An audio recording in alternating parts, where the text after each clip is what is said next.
And we are back. Welcome to my preview and predictions for the Champions League round of 16 first legs. After an exhilarating round of playoffs, the real fun can now begin, as the Champions League always tends to ramp up even more and even more with every single round of knockouts that we have. This, of course, like I say, is the round of 16. 16 teams vying out for an eventual place at the Allianz Arena in Germany. And we've got 4 matches taking place tomorrow night and 4 matches taking place on Wednesday night. And all 8 matches are going to be covered here. Before we get into it, if you weren't aware, we are currently deciding the future of this channel over on our community page. You guys have been asking a lot in the comment sections recently, when am I going to be starting to cover other leagues other than just the Premier League at the weekend? Well, there is a poll up and available for you right now. And as you can see, right now it is La Liga that is comfortably winning that vote. So if you are someone who wants to see Bundesliga, Serie A or Ligue 1 covered on this channel,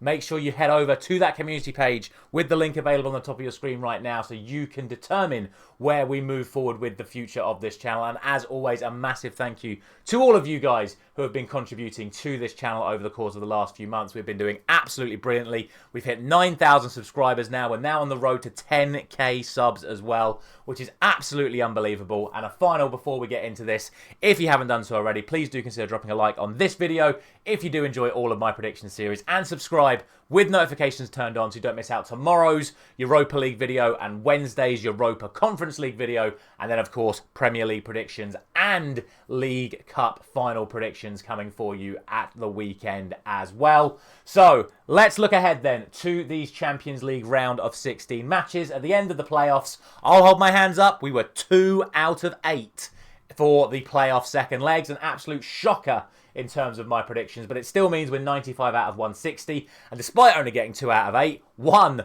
of those 2 was a bang-on correct score. So we've got 12 correct scores in the UCL as well. So overall, I'm pretty happy with my performance in this Champions League so far. Let's look ahead then to these 8 matches. We'll do our normal big previews, then I'll tell you my thoughts on how I think the actual match is going to go.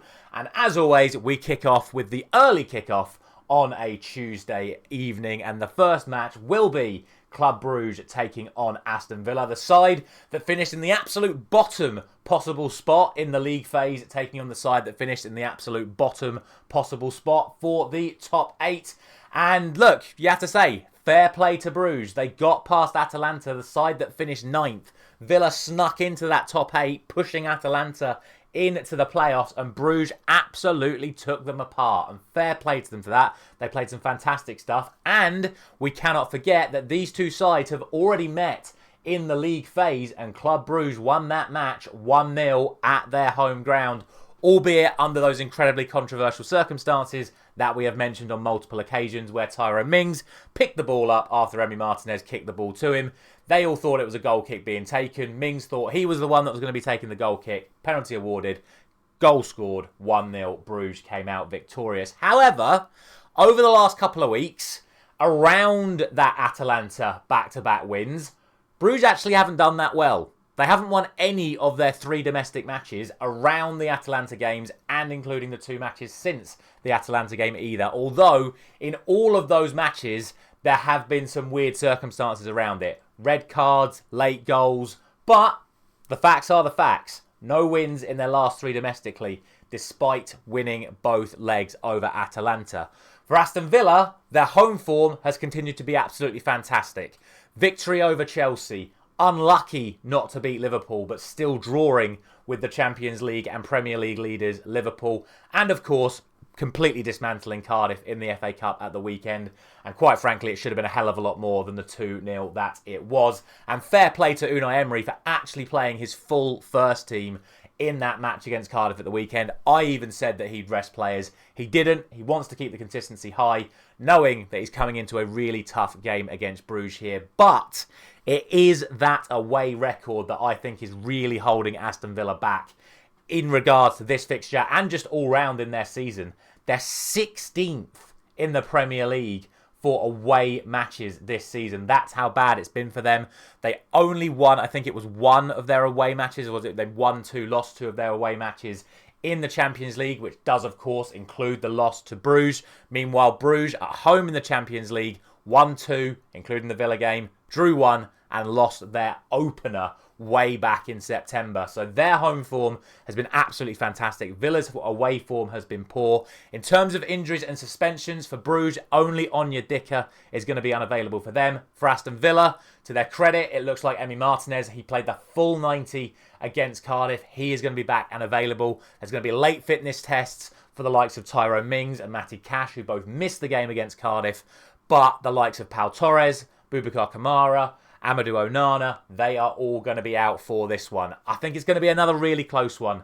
But I've mentioned it a few times over the course of this preview. For me, Aston Villa's away form cannot be overlooked at the moment. And given how well Bruges played in both legs against Atalanta, for me, they certainly should be considered the favourites, especially for this first leg. So I'm going for a 2-1 victory to Club Brugge.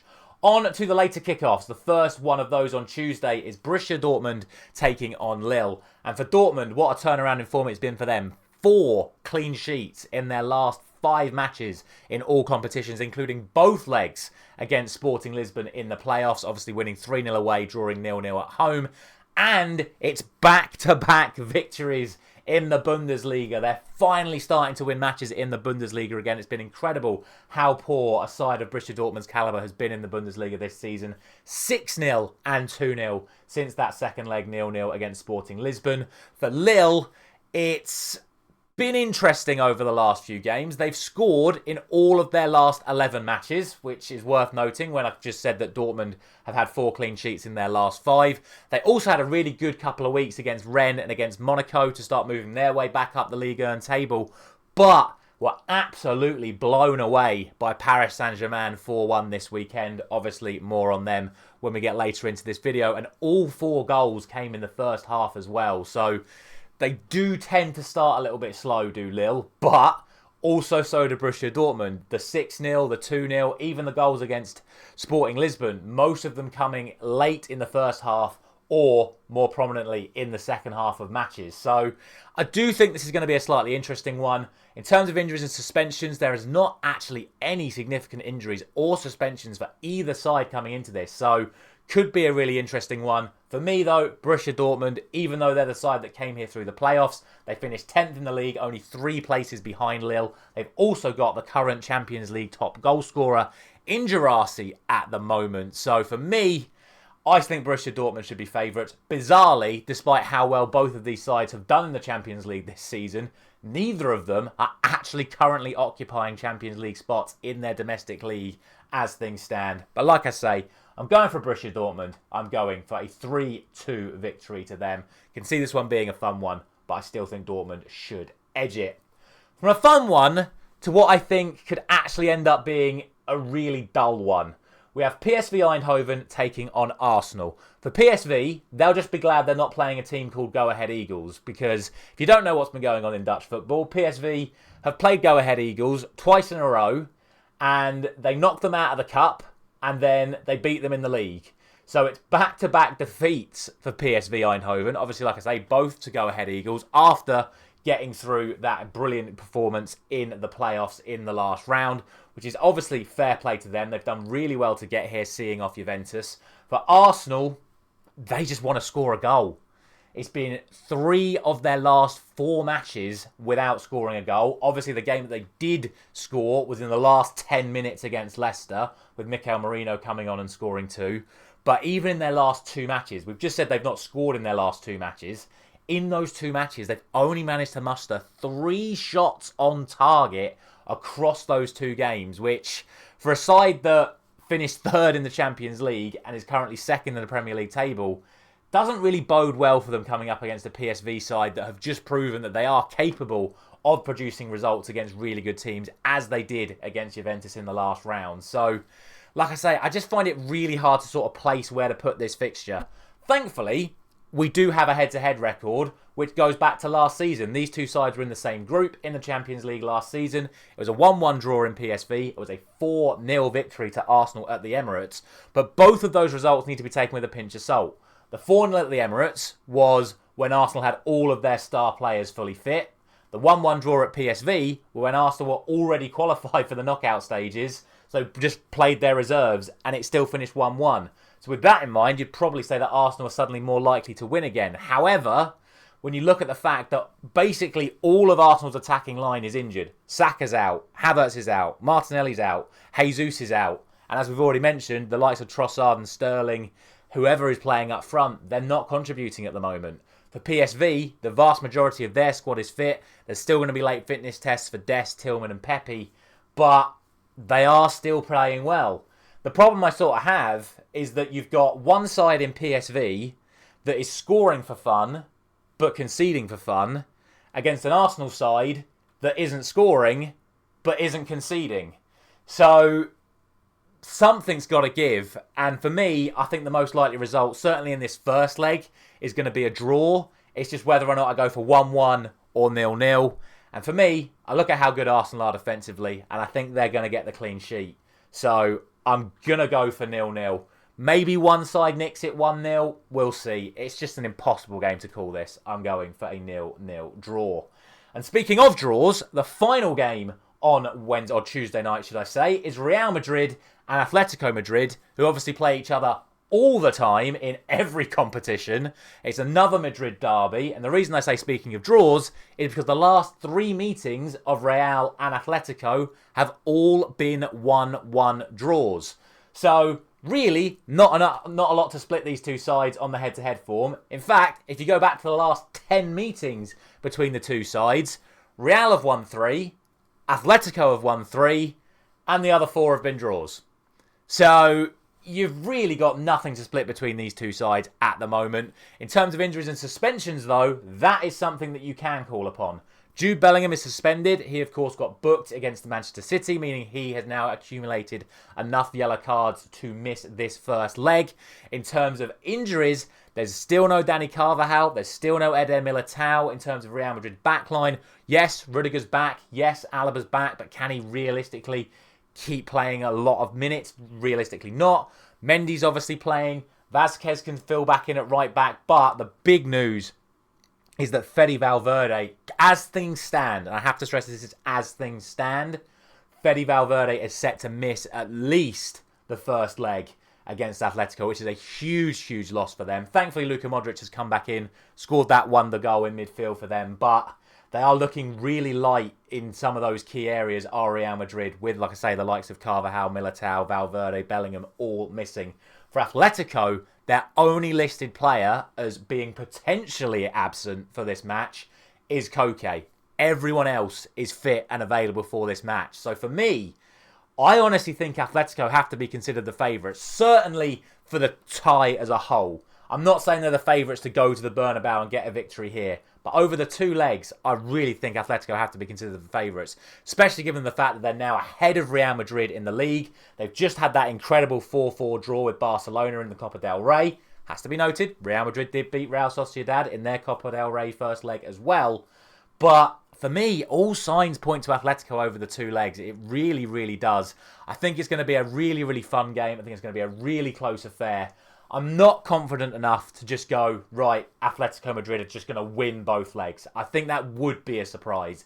But given the fact they've managed to produce all these draws against them in the last few months, given Real Madrid's injury problems, given the fact that Real Madrid just lost to Real Betis in the league as well, and Atletico beat Bilbao at the weekend, the side that I think is going to go on and win the Europa League, I can only, at best, for Real, give them a draw. And that's where I'm going. It would make no sense not to go for it once again. 1-1 draw for the 4th game in a row between these two sides. That then concludes all of Tuesday. And bizarrely, at the end of my Tuesday preview and predictions, I've not gone for a single one of the teams that finished in the top 8 to actually win their first leg, which I think is a little bit naughty from UEFA, because I think the sides that finish in the top 8 should have the more favourable first leg, but that's one for you lot to debate in the comments. As for Wednesday night, though, the early kickoff is Feyenoord taking on Inter Milan. And the reason why I mentioned about the top 8 sides not being considered the favourites, in my opinion, is going to go out the window here. Because for me, Inter have to be considered the strong favourites to win both legs of this tie. Yes, Feyenoord did brilliantly to see off AC Milan in the last round. But for Robin van Persie, it's one game, 1-0 draw for his Feyenoord side, who, to be fair to them, are unbeaten in their last 6, including both legs against AC Milan. But AC Milan are having a really rough season at the moment. They're 9th in Serie A. Inter Milan are the defending Serie A champions. They are the current leaders of the Serie A. They drew with Napoli at the weekend to continue their spot at the top. They only conceded 1 goal in the entirety of the league phase. They are scoring goals for fun. And when you listen to the amount of players that are going to be out for Feyenoord, it is an absolute mess for them. Reed is suspended. He was sent off in the last minute against AC Milan. They then have goalkeeper Bijlow injured. Stengs is injured. Trauner's injured. Hwang's injured. Moda's injured. Timber's injured. And then 3 or 4 of their youngsters that have come in and done well, they're going to be out injured as well. Whereas for Inter Milan, it's a big loss, but their only absentee looks like it's going to be Jan Sommer, the goalkeeper. Darmian's also listed as doubtful, but he doesn't always play anyway. Sommer is the only real loss to Inter Milan, but they have really good backup keepers as well. So I just don't see this not being Inter Milan win.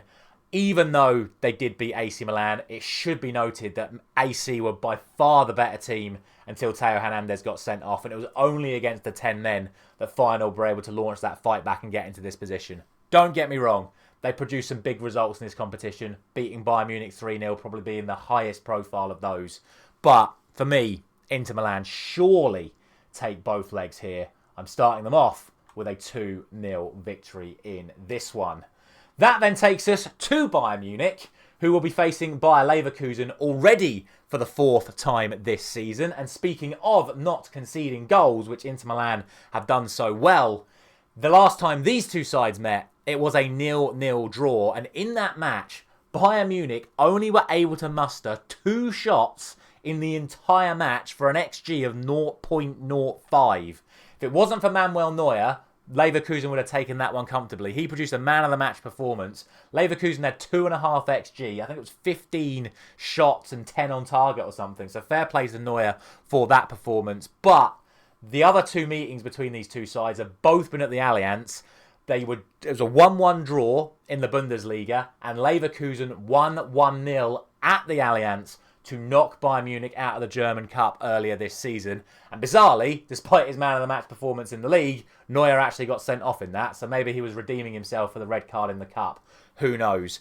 But all signs, for me, point to Bayer Leverkusen to be considered the favourites here. Again, maybe not necessarily for this first leg, but certainly over the 2 legs, I think Leverkusen have Bayern's number. Should be worth noting that Bayern are still top of the Bundesliga themselves. They're 8 points clear with 10 games to go. Both sides are on 8-game unbeaten runs, which obviously for Bayern includes both legs against Celtic. But let's not forget how poor Bayern were against Celtic. If it wasn't for Alphonso Davies' literal last kick of the game equaliser, that game would have been going to extra time at home. They are not playing well in Europe. They obviously didn't finish in the top 8. Their home record in Europe's been poor. They obviously then got beat 3-0 by Feyenoord away from home as well. They've got a bad record against Leverkusen this season. They've got injuries as well. Davies is injured yet again. He's set to miss both legs. As things stand, Kimmich is also set to miss both legs. Meanwhile, Bayer Leverkusen have no fresh injury concerns. Their only absentee is Terrier, but he's been out for a long while already anyway. So I just can't look past Bayer Leverkusen winning this tie. And I even think they're going to take this first leg as well. I'm going for a 2-1 victory to Bayer Leverkusen. But as always, you can never rule out Bayern Munich. They're top of the Bundesliga for a reason. So we'll see. But for me, Bayer Leverkusen are the favourites for this tie. And I'm having them win the first leg. Now we come to the rematch of all rematches. It's Benfica and Barcelona. And who can forget the absolute epic 5-4 win to Barcelona just a couple of months ago at Benfica's ground, no less, in all of the drama with Benfica thinking they'd won it, going back down the other end, the penalty, shout, the last minute, just absolute chaos. However, we want to know what's happened since then. Since then, Benfica have beaten Monaco in the playoffs to get back here. 1-0 win away, 3-3 draw at home. And that 3-3 draw is actually Benfica's only draw in any of their last 6 because they've won the other 5 following that 5-4 loss to Barcelona. For Barcelona, they are 15 games unbeaten. They are top of La Liga. They obviously finished second in the Champions League phase. That 15-game unbeaten run does, of course, include the 5-4 win over Benfica and includes that epic 4-4 draw with Atletico Madrid in the Copa del Rey as well that we spoke about earlier. All I have to say is this game surely is full of goals. You look at the last 2 matches that have been played at Benfica's ground in the Champions League. It was the 5-4 against Barcelona, and then it was the second leg against Monaco, which, as we all know, finished 3-3. So, if there's not goals in this match, I'm going to be incredibly disappointed. This is probably going to be the most fun fixture, probably of the entire round of 16 phase over the 2 legs. I can see there being a hell of a lot of goals across both legs. What is worth noting, though, is there are a couple of injury concerns for Benfica, most notably, of course, Angel Di Maria. Whereas for Barcelona, their only real absentee is still Marc-Andre ter Stegen. They do have Christensen out as well, but he wasn't really playing before his injury. Ter Stegen obviously was. Szczesny has 3 clean sheets in his last 4 matches, but that does include the 4-4 draw against Atletico Madrid. And of course, he was in goal for the 5-4 against Benfica as well. So I would expect there to say, as I said on multiple occasions, I expect there to be goals. I would still think, though, that Barcelona should be considered to be the favourites across the 2 legs. When you think that Benfica really had the opportunity to put Monaco away after the first leg and they didn't with that 3-3 draw, okay, it was enough to see them through. But you'd have expected more from Benfica in that second leg to see that off. I think Barcelona have to be considered the strong favourites. Obviously, I'm not going to go for as many goals as there were the last time these sides met, but I'm still going to go for a few. I'm going to go for a 4-2 victory to Barcelona. And then last, but certainly not least, we have Paris Saint-Germain and Liverpool, probably the highest profile match of this round of 16 phase. And just listen to these numbers that are going to be coming at you right now. Paris Saint-Germain are unbeaten in their last 22 matches. They have won 19 of their last 20 matches.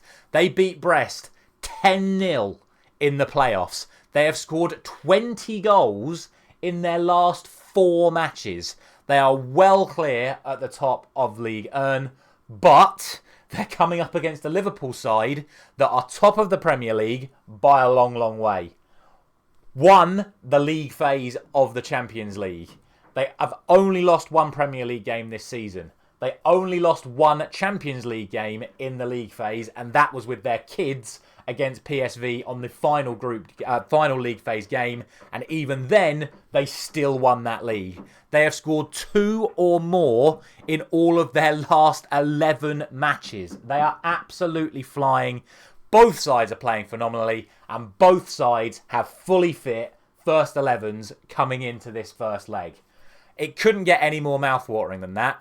I do have to mention, because it did happen, that Nallo will be suspended for this match following his red card in his last match. If any of you can tell me who Nallo plays for, that gives you an indication of who's available for this. Obviously, he is one of Liverpool's youngsters. He got sent off in the game against PSV, which they lost. But, like I'm saying, this is not someone that would have played for either side anyway. Both sides are free scoring. Both sides are playing phenomenally well. I just think this is going to be an incredible match. You can't even look at the head-to-head record. They've not met since 2018. You can't really take the Manchester City performances into consideration because PSG completely dismantled Manchester City. Liverpool completely dismantled Manchester City. So you're just going on who's going to turn up more on the day. I think Liverpool have to be considered the favourite over both legs. If anything, they should be considered the favourites to win at the Paris Saint-Germain. I can't even remember what the stadium's called now. The Parc des Princes, is it? I don't know. That's the national stadium, possibly. But Liverpool should be considered the favourites to win both legs, in my opinion. But that run of form PSG are on cannot be overlooked. Again, this is why I said earlier about why I think it's unfair that the team that finishes in the top 8 has to play the away leg first. Because if this game was being played at Anfield first, I think Liverpool take the lead, take it to France and finish the job off.